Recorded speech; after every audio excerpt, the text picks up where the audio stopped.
Well, here we are. It's Friday, May 9th, 2025, and this is the weekly video. We do these every Friday, take a look at some auction results, see what's coming up in some auctions, talk a little bit about furniture and carpets and other things from time to time. We focus mostly on Asian art, of course, as most of you know, but we've been broadening it out a little bit, and everybody seems to like it a lot, so we're going to keep doing it. We put the video out yesterday of the Van Gogh exhibit.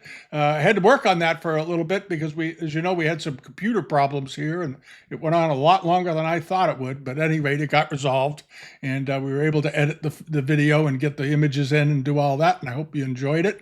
And we're going to do more of those. We're going to do more of those as we go along. Probably maybe in the next week or so, we're going to get into, we want to go to the Peabody Essex Museum and do something there as well. So anyway, lots going on. One of the things I did want to talk about today, though, were the results over at Sothebys. And as we talked about last week, because of the economic stuff that's going on and the uncertainty, and of course the diminished business that's going on in China right now, it's fairly dramatic. Apparently, because they rely on trade so much for about 20% of their economy, and if you take that away from the equation, you start shutting down factories, it has a domino effect, and now they're struggling, I think, a bit. But it'll get worked out. I'm very confident in that. They're going to have a meeting in Switzerland this weekend. And lay the groundwork for straightening out the tariff deal. And but in the meantime, I think people are going to sit on their hands a little here and there, judging by the results that we've seen. The Christie sales was very strong, but the Sotheby sale had some odd holes in it. Things that didn't sell that you thought would sell, and things that you thought would sell for a lot didn't, and other things that had modest estimates went way over. So I think that I guess it's just things are just getting very selective what people are going after. But I want to talk about some of the lots because overall they shouldn't be unhappy with it. But I think maybe they were a little surprised by some of the things that made it and some of the things that didn't. First, I want to talk a little bit about this sale. This was the art through the eye of Sakamoto Goro, and this was group number 2. They've done another sale of his things earlier, and this sale did very well. But the sale had noticeably modest estimates, very modest estimates. And this is a case where people see modest estimates and they look at them and say, well, the reserve is very low because the low estimate is low. So there's plenty of opportunity there. And this sale had a lot of lots that went well over their estimates. Way over their estimates. We're going to take a look at a few of them. But if you want to see it, see all the sale for yourself, go over to Sotheby's, go to results, and check it out, and you'll see what I'm talking about. But at any rate, it was the people that were selling this Goro collection, I think, were very smart in how they handled it. And we're going to start with this. This was that really, really wonderful Yuan dynasty jar that had the dragon up top, and then the peonies underneath with the vines. Very unusual type, beautifully done, very rare, about 13 inches tall, so it was a pretty good sized pot. And it's one of those, it's jars like this is sort of one of the holy grails of the blue and white collector. This is what they've always wanted, and that is why there is a flood of these on the market right now that are all reproductions, and they're turning up. They turn up everywhere. They've been turning up everywhere now for almost 15 years, but they're really starting to turn up, and they're making the fakes better and better and better. Just rest assured that if you come across one of these in a sale somewhere, some small sale, it's a fake, okay? It's sort of, that's how it's going to go, all right? It's a reproduction no matter how good it looks. They're working on the foot rims and the bases. They're making them better and better. But this is a real one. This is obviously a real one. It was spectacularly well decorated, beautifully potted, wonderful shape, and it was in good condition. And it had very good provenance, as I recall. It was sold the last time it had been through John Sparks, and the last time it had been sold was 45 years ago at Sotheby's. They sold it then. They got it back to sell once more. And this one was interesting. It had an estimate of just 4 to 8 million Hong Kong dollars, and you divide Hong Kong dollars basically by 8 to get a rough idea what it would be in U.S. currency. So they were estimating it at around 500,000 to about 750,000, which I thought seemed awfully low. I think I even commented on it. That seemed very, very low. In the end, it did great. It brought 25,995 Hong Kong dollars, or around a little over about 3.5 million for the jar, which is, I think, right on the money. I think that's right on the money. There have been these have come up in the past, and they do seem that seems to be the sort of the sweet spot for the better examples, and so forth. And this was a really fine one, very very nicely done. All right, and it had been sold by John Sparks as well. So and I guess Sparks got it from Sotheby's and then sold it to Mr. Goro.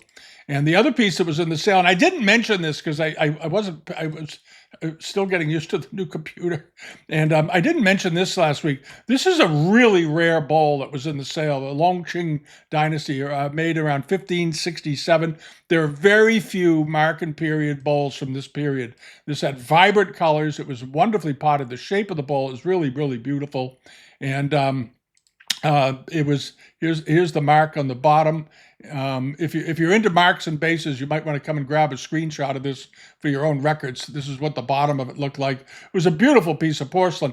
It had a very very modest estimate of just 50 to 100,000 Hong Kong, which I found rather odd. That seemed odd. I think it was just Mr. Sakamoto, Mr. Goro saying, I want the thing to sell. Or the heirs or whoever are handling the collection said, we want it to go. We want it to go.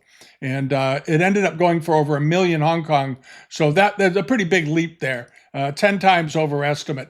And 10 times over the high estimate and 20 times over the low estimate. And it went for $1,079,500. And that works out to roughly about $130,000 for this pot. But it was a beautiful example. It measured about 7 inches in diameter. About 9 inches in diameter, almost 9 inches in diameter, and a very, very lovely example at that. And then there was this. This was in another sale they were doing, and this was an extremely rare painting. This was done by Lang Xining, also known, many of you know him as he was the Jesuit Giuseppe Castiglione, who was a court favorite. He was a friend of the emperor's. He was an intellectual and he was an artist and he was a wonderful painter. And he actually taught a lot of Chinese painters how to paint more in the Western style. And his works were just revered by the emperor. He did the famous painting of the horses, and he did paintings of birds and all kinds of things. But he was an enormously skilled painter. And he did this one. This was called The Blue Goats. And it was commissioned in 1759 to 1760. And it had a good history behind it. Now, it had an enormous estimate, 60 million to 150 million Hong Kong dollars. And I thought the high estimate seemed a little wild. I think whoever owned it had very, very high expectations, obviously. But it's got an interesting provenance. It belonged to there was a famous collector in Beijing in the 1920s named Guo Bu Chang, and he died in 1942. It went from his collection to the Bergeron collection, who was an American antique dealer, and then it was in the possession of the Chinese Porcelain Company more recently in the 90s with Khalil Rizk when he was alive. And we mentioned Khalil Rizk before. He ran a great company in New York City. He handled the best stuff you ever saw, and he did the shows. I mean, he was a very nice man. I think I got a chance to meet him a couple of times, and he was very welcoming and friendly and everything. And then it went into a private collection in South America from the 1990s until present. So it's been down there somewhere. And it was estimated, as I said, it's 60 to 150 million. That was a little high, I think. But at any rate, it did sell, but it sold for 58,935,000. That includes the buyer's premium, of course. So the hammer price was, roughly almost 30% below that.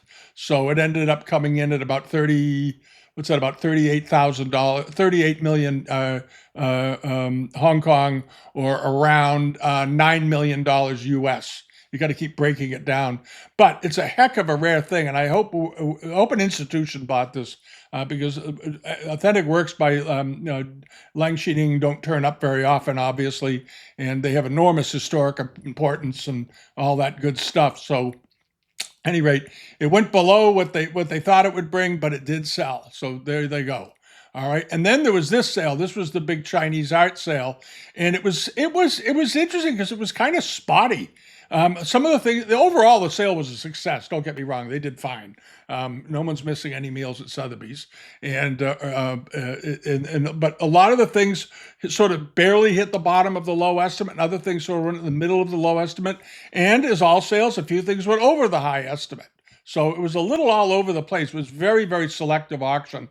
But some things didn't do as well as I thought they would do. And it may be due to a lack of comps. And one of the pieces that didn't sell was estimated at 5 to 10 million, was this very, very rare and, as they say, possibly unique holy bowl from the Tang Dynasty. This is Beijing glass. It was Chinese glass. And in these kinds of examples, when you have a singularly unique item and type, like they said, it's possibly unique because that means they looked and they couldn't find another one. A couple of them have been illustrated in paintings, but if there's nothing to compare it to from previous sales, sometimes art can fall through the cracks. Atypical art by famous artists can be troublesome. I'll put it that way. A classic example was up here years ago. There was a portrait that was done by this is an American painting story, but it illustrates the point. There was the famous painter Fitzhenry Lane. He was known for many years as Fitzhugh Lane until somebody actually looked up his birth certificate and realized it's Fitzhenry Lane. He was a Gloucester artist. His paintings can sell for millions of dollars, 3 million, 4 million, 5 million. He did maritime paintings, and he never did portraits except once. And the only portrait that he was ever known to do that was in the catalog raisonné belonged to a family here in Gloucester. And it was a portrait of a ship captain sitting by an open window with just the horizon and the ocean in the background. And the family called us and they said, we think we'd like to sell this. And this was right after one of the lanes sold for over 3 million. And they thought they would be a good time to sell their only portrait that Fitzhenry Lane ever did. The only one. And the only one that's documented anyway. And we looked into it for the people, and we talked to the guy that wrote literally maintained the catalog raisonné, and we talked around, and there was absolutely no interest in it. And one art collector said if Lane had just put a ship on the horizon over their shoulder instead of just a plain blue ocean, you could probably sell the picture. And there was no interest in that picture, even at $50,000 or $75,000, despite all of his other works on oil going typically for 7 figures. And that is because it was atypical, and no art dealer and no collector knew how to price it, because most of the time people price things based on what other pieces were sold for, which is a sad way to buy, I suppose, but that's what happened. And I think probably a similar thing happened here, because there's no doubt the thing is rare. It's extremely interesting. It's extremely valuable to someone, but it didn't have a price attached to it that anybody could say, okay, one of these sold 30 years ago and it brought, or 20 years or 10 years ago and it brought X. This time around, we'll pay this for this. And it didn't happen. So anyway, it didn't sell. All right. But this did sell. This did just fine. This was that wonderful, I mentioned this Buddha head just because I liked it so much. Thought it was a beautiful example, wonderful surface on it. It had belonged to Alan Hartman at one point at Rare Art down in New York. Doesn't surprise me at all that his name was on this sometime. Anyway, it was estimated at 2.8 to 6 million Hong Kong, and it did fine. It sold for 3.5 million Hong Kong, or around, that works out to a little over $800,000 roughly. But a beautiful, beautiful Buddha head, wonderful carving, nice detail. Had a couple of scratches on it, which they often do, but the surface, you can see where the surface had been beautifully finished when it was new. It was original, and it hadn't bumped anything yet. And there's the back of it where the mandala goes in and so forth. But it was a beautiful thing, and did just fine. Did just fine. Went right to the middle of the estimate. And this did fine, too. It was estimated, this was that imperial jade plaque that had the poem by the Emperor Qianlong on it. The 8 Lohan, it was one of the 8 Lohan screens. There were 2 of these originally, and this was one of them. And it was estimated at 600,000 to 1.2 million Hong Kong, and it sold for 762,000 Hong Kong. So it sold for around $90,000 to $100,000, somewhere in that range. But it was a wonderful piece of jade, beautifully done, nice color, and pretty rare, and probably not a lot of comps on this either. So folks might have had a little bit of a head scratching trying to figure out what to bid on it. But it was an exceptional example, and it no doubt went to somebody with an amazing jade collection, because that's where these things always end up, it seems. And then over to this. This was that extremely rare Yongchen period bottle that we discussed last week. Had a big estimate, 15 million to 25 million Hong Kong, and it just hit the bottom of the low estimate, 15 million and $15,000, which means the hammer price was a bit below that. Of course, it means the hammer price was down around 11 or 12 million.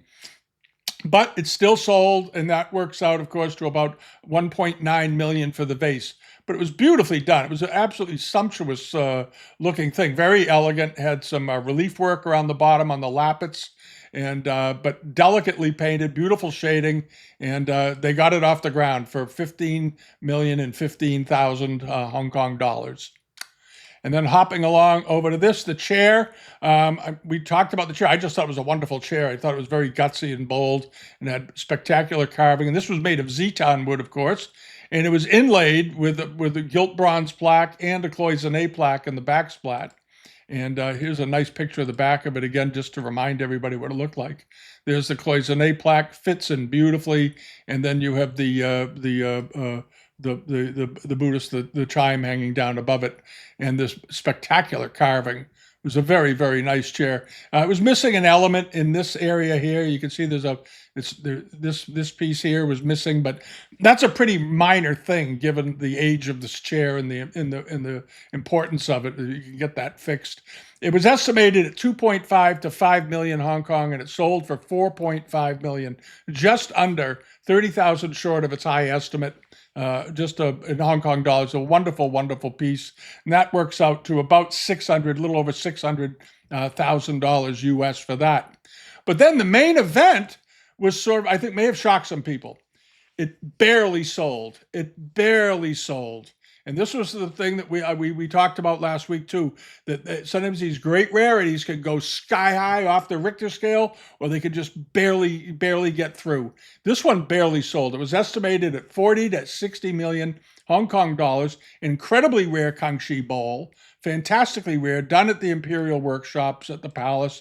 It was one of the finest ones known, and it sold for 35 or 30. What was it? What was the amount? I'm going to get the exact amount here. $34,535,000, or around, that works out pretty much $8 million for the bowl. Now, it's not an inconsequential sum of money, of course, but it could have gone for a lot more. And who knows what the hesitancy was on it? Don't know. Might have just been the economy was worrying people so much, because there's a jade that was in the sale that did very, very well also. And you could go look that up. It's a Chinlung seal. There's a long write-up on it explaining why it was so important and everything. Heck of a thing. That sold for 45 million Hong Kong. But this bowl is still beautiful. It's still wonderful. And in another day, this could have sold for 60 million, 70 million Hong Kong. But this time around, outside forces and things being what they are, I think it held it back a little bit. But it's still sold, so congratulations to them for getting it off the ground. Other things that are coming along too, there's a sale, there's a little furniture section here. There's a sale coming up at Doyle's. If any of you like French furniture, this is on the 21st of May. It's coming up in about 11 days. They have a very interesting, and this is in New York, a very interesting sale of very high-end Louis XIV, 15th, and up through the Empire period furniture and decorative art. And there's some exceptionally nice pieces in there. And one of them is this. There's a couple of there's several good Kingwood chests in here.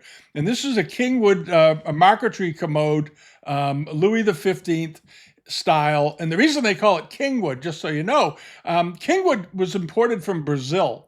And it's a true rosewood. It's an extremely hard, dense rosewood. And they call it Kingwood because it was a favorite wood of two French emperors, Louis the 14th and Louis the 15th. They were crazy about king wood because you could do beautiful marquetry and parquetry work with it. This sort of very fancy inlays and veneering like they do here. All this spectacularly fine veneering that they could do. You could do it with this kind of wood. And they also liked it because rosewood of this type, this is a really hard rosewood, they used to dull down tools when they were carving the stuff and cutting it, was very resistant to insects, especially termites. So around the palace, where you didn't have the exterminator in every week, having furniture that would hold back and not get eaten by bugs was always a problem. You don't think of it much today around inside your own home, but back then termites were a problem when it came to high-end furniture. And they discovered that kingwood, Brazilian rosewood, is it really what it is? They didn't like the stuff for some reason, the termites. So they made a lot of furniture out of it. Plus, it had the added bonus of being very polishable, very workable, and extremely finely grained with great color. And it actually has sort of a purplish tone to it in real life if you look at it. But there it is. And this is a beautiful chest, a spectacular chest. There it is. They think the marble might be replaced on them. Marble tops on these are often replaced because they're extremely heavy and they crack so easily you wouldn't believe it. But finding one with an original marble top is rather difficult. But this is probably the marble was done over in the early 20th century or something. The chest is estimated just $4,000 to $6,000. It's beautifully formed. It's got wonderful gilt bronze mounts on it, and it dates to the mid 18th century. I don't know if they give us a particular date. Oh, there it is, 1755. And it's stamped by the maker. That's the other thing, by Jean-Baptiste Fromageau. Fromageux, excuse me. There's a brand mark on the top of it. Always want to check when you have French furniture. You always want to check to see if there's a brand on it, if it's been stamped. And I'll show you. It's marked right there. There's the maker's thing. So you got to lift off the marble top and take a look and see if he branded it. And this guy did. And that makes it very interesting. So you can buy it, then go study up on the workshop. It's got an opening bid of just $2,000. It's a wonderful piece of furniture. It's very elegant. I can see a Tang horse sitting right on top of it. All right, and then this is another one, and this is kingwood, but this is Swedish from Adolf Fredrik, the Swedish king. It's a Rococo gilt bronze, also kingwood. Kingwood was popular there too, and with parquetry inlay. And this one is obviously it's very, very Swedish. It's very exuberant side column, and the shape of it, the Bombay form up top, and the beautifully shaped drawers. These beautifully curved drawers. This is a wonderful piece. It's got a big piece of green marble on top. Assume the marble is replaced, whether it is or not. Just always assume it. And again, very fine work, extraordinarily fine work all over it. And it also is estimated at $4,000 to $6,000. If you've been looking for a great piece of furniture, these are two terrific examples. And Chinese art and Japanese art displays beautifully on top of French chests. If you go to Europe, you go to the museums, go to the Louvre or go to the Guimet, and you'll see, especially at the Louvre, you'll see beautiful French furniture with spectacular decorative accessories on top, including a lot of Chinese stuff. All right, and then over here, this is another thing that's in the sale, and this is just a sort of a funny aside. They call these Grand Tour. It's a Grand Tour micro mosaic. And this is a very, very nice one. And it's based on, they have the name of the painter that did the original painting, and they copied these. But these were made at the Vatican. This is what makes them really interesting. The Vatican had workshops where they did micro mosaic works, where the priests worked on these. And if you've never looked at micro mosaics, this is it. They're tiny, tiny, tiny bits of stone and ceramic and stuff they use to make these. All these little bricks are individual pieces of material that have to be hand done and put in. And the amount of work that it went to make this thing just is mind-boggling. And there it is. There's a donkey in here and all this. This is all micro mosaic. Sometimes they painted it a little bit in places to give it accents, but all of the groundwork and the shading and so forth is all micro mosaic. Absolutely great thing. And this isn't huge. This isn't a big thing. It's 10 by 10 inches, including I think this is without the frame. So the disc itself is 10 by 10 inches. Estimated at $3,000 to $5,000. It was made in the Vatican. That's pretty great. In they're dating it to about 1870. is a Vatican workshop piece. And they called them Grand Tour because back in the day, I don't know how many of you know have heard that expression, don't know what it means. And it was a tradition for sort of wealthy people in Europe and in America that when they got married or were suddenly were of age and they had a lot of money, they would go on what was called the Grand Tour, and they would leave home wherever they were, England or America or whatever, and they would travel around the world for 6 months to a year and go everywhere, go to Europe, go to Egypt, go to the South Pacific, go on ships to see the world. This was their chance to go out and really see everything, to give them a global sort of perspective, and they would buy things along the way. And in Italy, they made all kinds, and in Greece too, they made all kinds of bronzes and marble things that were beautifully done, elegant during the 1800s in particular, and they were called Grand Tour items. And it was basically, these were sort of very high-end luxury tourist goods of the day, but they've since then become very, very collectible. And here in New England, we used to see these Grand Tour things in the States all the time from people, the sort of wealthy folks in Boston that moved up here, and they would bring all their stuff with them and settle into big houses along the coast, and they would have what was known as Grand Tour stuff. And there was a big market for it. There still is. There was a very interested market in Grand Tour. So that's that. All right. Now, hold on a second. I've got to go and load some more tabs. Hold on. And then on to this sale. I mentioned it. I did a video on it over on the Patreon side earlier this week, going through some of the lots, and I'm going to do sort of a deep dive here on it as well. This is a sale that's coming up out in the Midwest in 11 days. And if you haven't looked at it yet, you probably should. It is at Revere Auctions. It's on Live Auctioneers. I believe they're also on Invaluable. I think they have their own website too. But in this sale, there's several good collections that have come together.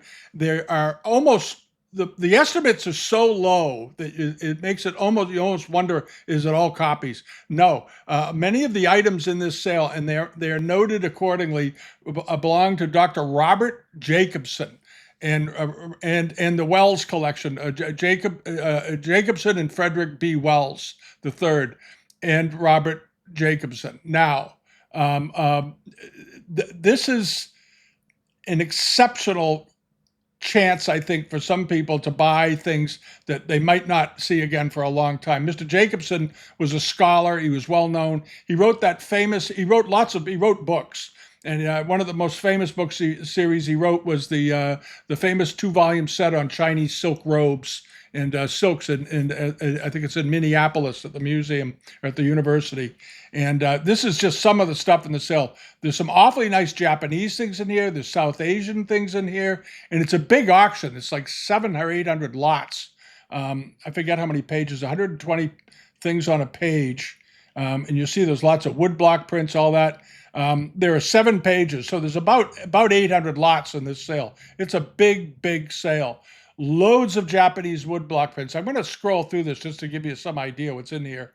And then you come over here and you have more woodblock prints. You got triptychs, you got all this stuff, huge number of them. And then you get down here and you're getting into some Korean material and so forth. There's some jades. There's some nice looking jades in here, by the way. Check the provenance to make sure that they're coming from one of the collectors involved here. There's some other pieces that look fine too, but it's just such a wild assortment of things. There's a spoon collection, whole bunch of blue Chinese porcelain soup spoons, all kinds of them. Check those out. There's a pretty good looking, this looks like a legitimate Guangzhou dish. There's a Femi Noir sort of Kangxi style pair of dishes. They're 19th century, but these are fairly large. Some decent Famille Rose. There's a couple of pieces in here. There's a Famille Rose dish in here I'm not so sure about, but for the most part, it's a heck of an interesting sale all the way through. And you're going to find some very interesting Hanan and Sung wares. But I'm going to click through and show you just a few of the highlights. But the thing you really want to stick around for is the reference library. He had a massive reference library, and the library is being sold here in big book lots. And I harp on this all the time about buying books. Well, if you're serious about collecting or dealing or doing this business, you need these books. There are some extraordinarily hard to get. Some of them are complete sets of books. including many, many years of Arts of Asia. If you have a subscription to Arts of Asia and you don't have any of the back issues, you can get caught up this time around, okay? You have this very nice Song Zizhu tortoiseshell glazed tea bowl. Now, it's only estimated $200 to $400. All right, it's got 4 bids on it already, and this is from let's see. This came from Robert Jacobson's collection. It measures 4.5 inches in diameter. This is the real thing, and the estimate is artificially low by by a lot. It's about 30. The estimate is about 20 times below what this is probably going to bring, 20 or 30 times higher. All right, but this is one of the pieces, $200 to $400. It's going to bring several. It'll bring thousands. And then there's this, a very nice Korean Celadon lobed cup. This came from the Cunliffe collection. I might have mentioned this one last week because I like Korean Celadon so much. It's a Goyo period, beautifully done. It's a small cup. It's only, 2.5 inches tall, 2 3/4, 2 inches, 2.5 inches, about that big. But a gem of a cup. It's illustrated in one of the Asia Society books. Very rare thing, and it's in good condition. $2,000 to $4,000 estimate. That seems like a no-brainer. There are already 49 people watching it, and the sale isn't going to happen for another 2 weeks. And when you see 49 people on something this far in advance, it sort of tells you it's a good thing and it probably will do well, but you still want to chase it. You still want to give it a shot. Then you have this, a very nice Sung ceramic cup, unglazed stem cup, beautifully done. Let's see, and this was bought by Agnetha Helen Fast. She was an American in 1930. She was a missionary. All right. This is a very, very nice thing. It comes with a letter of provenance, who it belonged to. It's got a very modest estimate of $800 to $1,200. It should bring a couple of thousand, but it's a very sweet stem cup. It's beautifully potted. The potting on this is just beautiful. You notice at the bottom there's one little bit of clay sticking down, sort of propping it up a little bit. But I love the turning lines. I like the spiral effect on the stem, and but wonderfully shaped piece of pottery. Beautifully done. Measures 2 3/4 inches tall. Again, another small one, but a very nice, a very, very sweet little thing. And then there's this, the big double embroidery. Now, I heard from somebody this week, he said that this originally, I think he said it had belonged to the people who had donated the collection. There it is, Asian Fine Arts, Minneapolis, Minnesota, until 1990. The Daytons, Bruce Dayton and his wife. And I think they were the donors to that massive book on Chinese silks. Well, this is a big thing. This thing is, 10 feet long? Something like that, right? No, it's roughly 11.5 feet long and 6 feet tall. This is a very big piece of silk. It's late Qing, early 20th, late Qing, possibly Republic, but most likely just late Qing. But massive dragons on this thing. The dragons are as big as a person. They're huge. So if you have a dining room where you could hang that, buy it. And then over to here is this very nice 19th century gilt export, Chinese export gilt lacquer box. It's a tea caddy. It's wonderfully done. And the top of it's in very, very good condition. I didn't see any wear to it anywhere. There's minor wear that you expect on these, but this is a good looking box. And I love the shape of it. It's got a modest estimate of $300 to $600. It's already got a bid on it. It's got 24 watchers. Should get up there. It should get up to $600 to $800, but we'll see. You never know. And this is the kind of sale you want to go through and just leave bids. Just go through and carpet bomb this place with bids, because there are so many lots. There will be some bargains. There has to be, because it's an 800 lot sale, and a lot of the lots are very good. And we're going to go through some more of them. There's this, and you've seen these before, but this is a very, very fine Sawunkalok crackle glazed jar. And most of these are very small. They're only a couple of inches tall, this big, 4 or 5 inches tall. This is a pretty big one. It's 8 inches tall, so it's bigger than that. It's a big pot, and the glaze on it is exceptional. Some of these aren't very well done. This one is a very, very fine 15th century example. It's beautifully potted all the way around, and this has been exhibited at the Oriental Ceramic Society, and it also came from the Cunliffe collection. That was handled at Bonham's many years ago. And there it is. It was exhibited in 1947. and absolutely believe it. It's a wonderful example. It's got an estimate of just $300 to $600 with a $150 opening bid. And this, let's see here, what else does it say about this? And it came from the collection of Harry Conolif. There it is. All right, and then moving along over to this, a very nice little Korean Goyo period. So they said it's Joseon, it's Goyo, and it's not Bungchong, it's Celadon. But they got the description a little mixed up. That's okay. We know what it is. It's a nicely inlaid little cosmetic jar, water jar. Beautifully done. It's got a little bit of glaze rub off there, but very nice form, and it's sort of an unusual piece. This is a nice thing, and the estimate is modest, $150 to $300. It's got a bid on it. It should get up there. It should make the estimate easily, and it's fairly small. It's what is it, 2¼ inches, 2¼ inches tall, and a little over 3 inches in diameter. All right, and then hopping along over to this, the books. Books and books and books, but go through the ceramics carefully. Go through those ceramics and check them all out. And then you come in here. Now the book section starts over here. Wait a minute. Here are some of the South Asian arts and so forth. There's some Vietnamese blue and white in here. There's all kinds of early ceramics in here. It's a really fascinating sale. It's all I can really say about it. Just go and look at it. You get this wonderful Thai Swankalak mythical bird candy in here. It's estimated just $300 to $600. Should bring $2,000. There's a couple of Tonkas thrown in, ritual objects, some more Korean pieces. Here's some Vietnamese blue and white Annamese pieces, and Annamese Phoenix ewer. That's a pretty rare bird over there. Estimated at just $300 to $600, $150 opening. These will do better than that.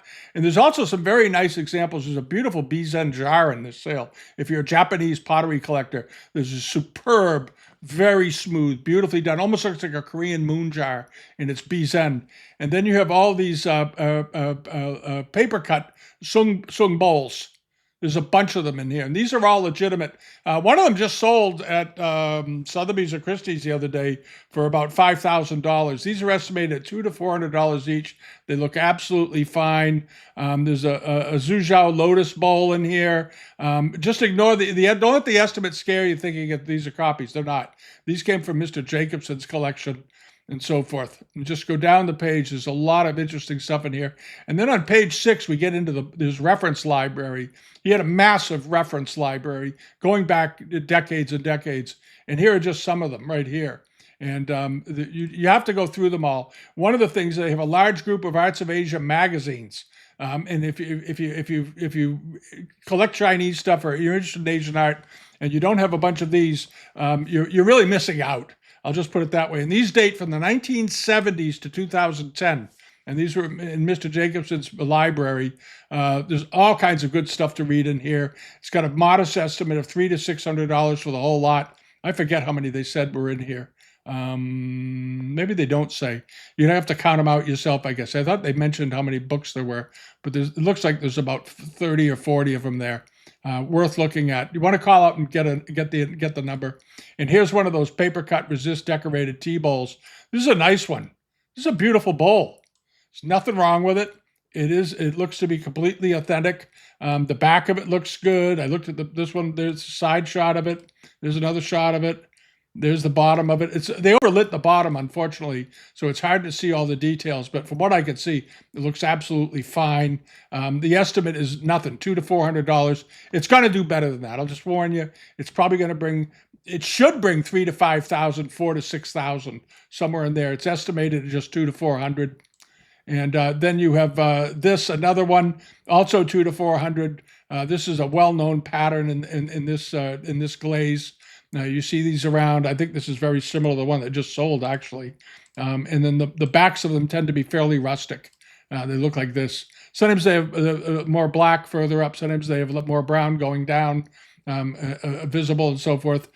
But again, $200 to $400. It's sort of a no-brainer. You really want to chase this.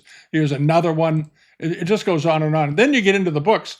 Now these are the books that Mr. Jacobson wrote himself, and there are one, two, three, four sets of imperial silks right there. There's some good books in here. If you're a Chinese furniture collector, you're interested in Ming furniture and learning about furniture.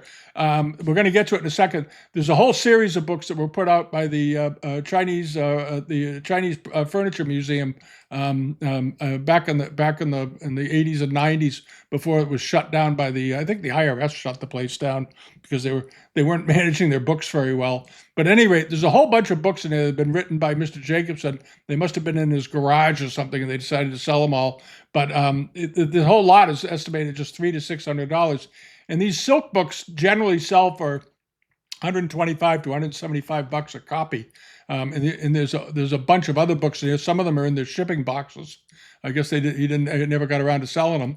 And then you have this 5 Chinese imperial ceramic books, and so forth. There you go. And it appears that they are partly in English and probably partly in Chinese. That's typically how they do them. There's 5 of them here. All right. $300 to $600 estimate. You got to buy these books. Here it is, Classical Chinese Furniture Society Journals. There it is. These were published in the 1990s. These are fantastic books. If you were collecting back then, when they liquidated this museum, the audience went wild for the furniture. There was some great Ming furniture in this collection. I forget what.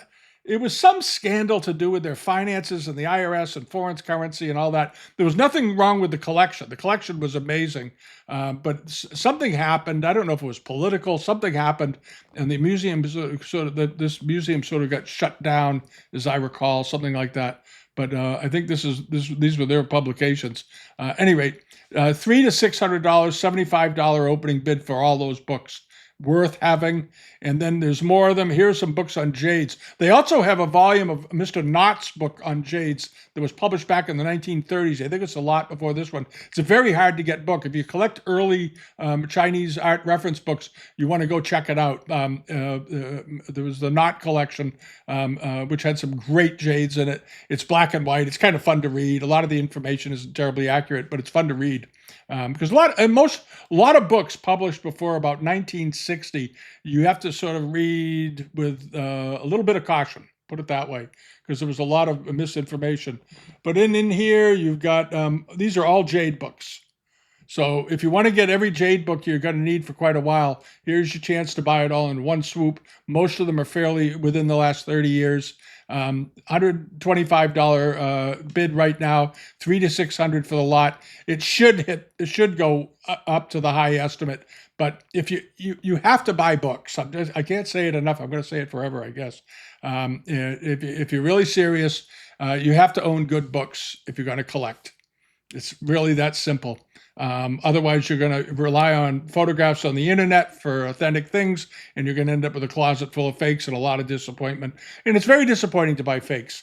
And the fake problem right now in the Chinese market, as we've discussed many times, done videos on it, is a horror show. So just keep that in mind, okay? But these are some good reference books that'll keep you out of trouble. And then I'm going to mention this again. There are 2 volumes of the rare Yamanaka liquidation catalog. And after I saw this, I went and checked. I had 2 of these. I sold one of them to a friend, and I kept one for myself. This story about this is that those of you who aren't familiar was that when World War II got going after Pearl Harbor, the federal government enacted this law from 1917 that a Japanese mainland-owned company, for example, you cannot operate in the United States. We're at war with Japan. And it doesn't matter whether it's Japan or France, or we were at war with any other country. Any business in the U.S. at that time was shut down, okay, if we're at war with them. Like there were German companies operating in America during World War II. And it was a law that was put through in 1917. And when the Japanese bombed Pearl Harbor, the Yamanaka family, who had multiple stores all over the U.S., they had them in Boston and New York, and they had great research. They were one of the leading Asian art dealers in the world at the time. They did all kinds of great things. Their inventory was seized, and under the Alien Property Act, Alien Property Custodian Act, they confiscated their inventories, but they had to sell it all and pay them for it. They couldn't just take it from them. So they printed up these catalogs and they sent them out to people. And in the catalog, if you read it, it talks about how, if you see something in here you like, just make an offer. And it was like supermarket sweep. People got some absolutely amazing works of art. Many, many years ago when I was in New York, there's a giant seated wooden Kuan-Yin in this catalog. And a young lady I knew in New York, her grandmother, her aunt owned them and owned that Guanyin. She bought it. She was very old at the time. She bought it when she was fairly young, and it sat on a ledge as you entered the apartment up on the east side of New York, this huge statue. And she bought it from the Yamanaka company during the liquidation in the 1940s. I saw it in the 1970s. At any rate, and she's since passed and so forth. But it was that's the kind of stuff they had. But it's a great book. It's a great little book, and you'll see things in there, and you'll go, "Oh my God, why can't I get that?" And there it is. All right, and then over to here, Sydney Moss, Chinese and Japanese art books. There's scholars books in here. The Second Bronze Age is in here. That's a very good book. I have it. I have all these books actually. They're all good. The Literati mode in the Second Bronze Age, though, is the one that I use the most. A very, very good set of books. Sydney Moss wrote amazing books. $200 to $400 estimate, $50 opening bid. It's worth it. Each one of those books, as far as I'm concerned, has got to be worth $75 to $100. And you may get them for less. You may get them for a couple $100. Who knows? But absolutely go through and look at the reference books in here. They're all Mr. Jacobson's. He passed away a couple of years ago, I think at the end of 2023. And this is where his stuff is going to be sold that the family isn't keeping, evidently. And the estimates are low. It is a sale worth chasing. This is a sale worth chasing. There are a few description errors and things like that, minor things. But stick to the stuff that, in particular, that come from some of the name collectors in here, because I know the people out there a little bit at Revere, and I think they're pretty straight shooters. He was one of the fellows who worked in Boston for a number of years for a very good Chinese export dealer. And I think they do some due diligence before they sell things. So, and they're very communicative. I called them the other day about a lot I'm kind of interested in to learn more, and they were terrific. So, at any rate, give it a shot. Revere Auctions on May 21st, but look now because I think they're going to be flooded. They got an 800 lot sale. They're going to have a lot of inquiries to respond to. So, if you're interested in something, do not wait until the day before. All right. All right, that's it for the week. Thanks for watching. Have a great weekend as always. It is 47 degrees here today. Cold and windy off the ocean. I'm waiting for the summer to come. The grass grew for a little bit this week, and then it'll just cold and rainy. It's New England. Thanks for watching, and thanks to a bunch of you I noticed signed up over on the Patreon side. Thank you for doing that. I think we posted 6 things over there this week, and including, if you haven't seen it, if you subscribe to Patreon, you haven't seen it. I took Buck, our dog, for a walk last week, and I recorded it and made a little video and put it up over there. And we had a fun time at the beach. It was a warm day. It was cloudy, but it was a nice day, and it was a fun video to add. And we put other things over there. And of course, if you subscribe over there, you get the same videos you get on YouTube, but there are no advertisements, so there's no breaks on them. All right. And what else did we do over there this week? There was something else. Oh, we added for the Patreon people, we added a page in there this week. It's in the collections area. It's got its own subcategory of auction houses in the United States, the EU, and Europe, with links directly to their sites. So if you're wondering, because it's hard to keep track of so many auction houses, and this is a place where they're all in at once, and you could download it to your own computer if you want, with the links. So you can go through and quickly check all these auction houses. I think we put about 50 of them on there, maybe more. But it's sort of fun because a lot of them are not on Live Auctioneers. They're not on Invaluable. Some of them are on Sale Room over in the UK. We put a link in for the Dijon site also because they're an aggregator and they have a bunch of auctioneers that use Dijon and so forth. And it'll help a lot of you if you're really covering sales. It's a very good way to efficiently cover a lot of auctions and find out what's going on out there, rather than having to fish around and constantly do searches and things. You just click the links and go see if they've got a sale coming. All right. Save your time, save your money. All right. Have a great week, and we'll see you next time. All right. Bye-bye.